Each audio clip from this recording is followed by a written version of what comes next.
ಇನ್ನು CM DK ಜೊತೆ ತೆರೆಮರೆಯಲ್ಲಿ ರಾಜಣ್ಣ ಸಂಧಾನ. ರಾಜಣ್ಣ ಡಿಕೆ ನಡುವೆ ಸೇತುವೆಯಾದ್ರ ರಾಜೇಂದ್ರ. ದೆಹಲಿಯಲ್ಲಿ ರಾಜಣ್ಣ ಪುತ್ರ ರಾಜೇಂದ್ರ ಅವರಿಂದ ಡಿಕೆ ಶಿವಕುಮಾರ್ ಅವರ ಭೇಟಿಯಾಗಿದೆ. ಹಲವು ಬಾರಿ ಡಿಕೆ ವಿರುದ್ಧ ರಾಜಣ್ಣ ಅವರು ಬಹಿರಂಗವಾಗಿಯೇ ಹೇಳಿಕೆಯನ್ನ ಕೊಟ್ಟಿದ್ರು. ಡಿಕೆ ಸಂಪುಟದಲ್ಲಿ ಸಚಿವನಾಗಲ್ಲ ಎಂದಿದ್ರು ರಾಜಣ್ಣ. ಈ ನಡುವೆ ಅವರ ಪುತ್ರ ರಾಜೇಂದ್ರ ಅವರು ಡಿಕೆ ಶಿವಕುಮಾರ್ ಅವರನ್ನ ದೆಹಲಿಯಲ್ಲಿ ಭೇಟಿಯಾಗಿದ್ದಾರೆ. ಗಮನಿಸ್ತಾ ಇದ್ದೀರಾ ಅದಕ್ಕೆ ಸಂಬಂಧಪಟ್ಟಂತಹ ಫೋಟೋ.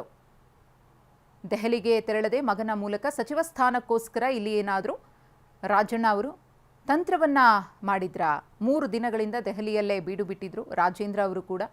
ಆ ಸಂದರ್ಭದಲ್ಲೇ ಡಿಕೆ ಅವರನ್ನ ಭೇಟಿಯಾಗಿರೋದು. ಮುನಿಸನ್ನ ಮರೆತು ಒಂದಾಗಿ ಸಚಿವನಾಗುವಂತಹ ಕನಸನ್ನ ಇಲ್ಲಿ ರಾಜಣ್ಣ ಕಾಣ್ತಾ ಇದ್ದಾರಾ ಅನ್ನೋ ಕುತೂಹಲ. ಅಭಿವೃದ್ಧಿಯತ್ತ ಹೆಜ್ಜೆ, ಆಡಳಿತ ಯಂತ್ರಕ್ಕೆ ಮತ್ತಷ್ಟು ವೇಗವನ್ನ ಕೊಡುವುದಕ್ಕೆ ಸಿಎಂ ಡಿಕೆ ಶಿವಕುಮಾರ್ ಅವರು ಮುಂದಾಗಿದ್ದಾರೆ.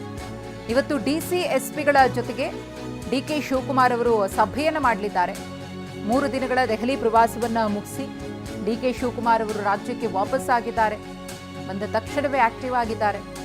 ಅಭಿವೃದ್ಧಿಯತ್ತ ಹೆಜ್ಜೆಯನ್ನು ಇರಿಸಿ ಆಡಳಿತದ ಯಂತ್ರಕ್ಕೆ ಮತ್ತಷ್ಟು ವೇಗವನ್ನ ಕೊಡೋದಕ್ಕೆ ಈ ಸಭೆ ಪ್ರಮುಖ ಪಾತ್ರವನ್ನು ವಹಿಸುತ್ತೆ. ಇನ್ನೇನು ಕೆಲವೇ ಕ್ಷಣಗಳಲ್ಲಿ ಸಭೆ ಆರಂಭ ಆಗುತ್ತೆ.